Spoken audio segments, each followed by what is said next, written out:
Salut, ici Régent Blais, bienvenue à votre vidéo-journal. D'abord, on commence avec une bien triste nouvelle. Hier, il y a 3 motoneigistes originaires de l'Estrie qui ont perdu la vie.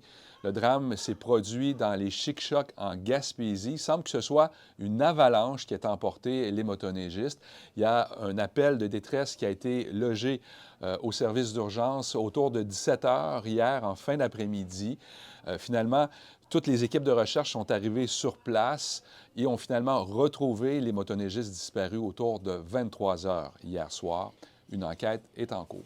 Pour la fin de semaine, on avait même émis là, un avertissement pour cette zone-là, là, qui avait une durée fixe là, qui devait couvrir jusqu'au lundi soir.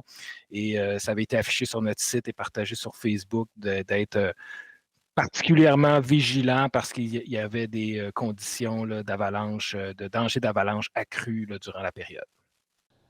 Dans le domaine de l'éducation, maintenant, l'école Le Goéland de Sherbrooke pourrait devoir changer de vocation.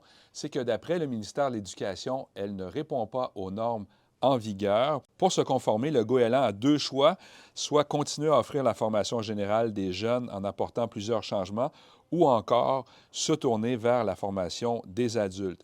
Hier soir, il y a une vingtaine de membres du personnel de l'école Le Goéland qui se sont adressés aux membres du conseil d'administration du Centre de services scolaires de la région de Sherbrooke pour faire part de leurs inquiétudes.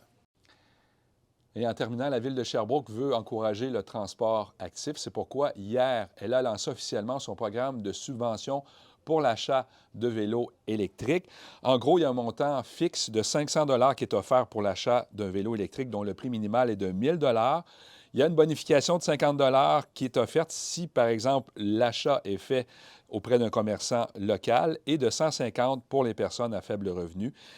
Les achats effectués à partir du 1er janvier 2024 sont admissibles. La Ville compte pouvoir aider entre 150 et 210 personnes sur son territoire à acquérir un vélo électrique au cours de la prochaine année.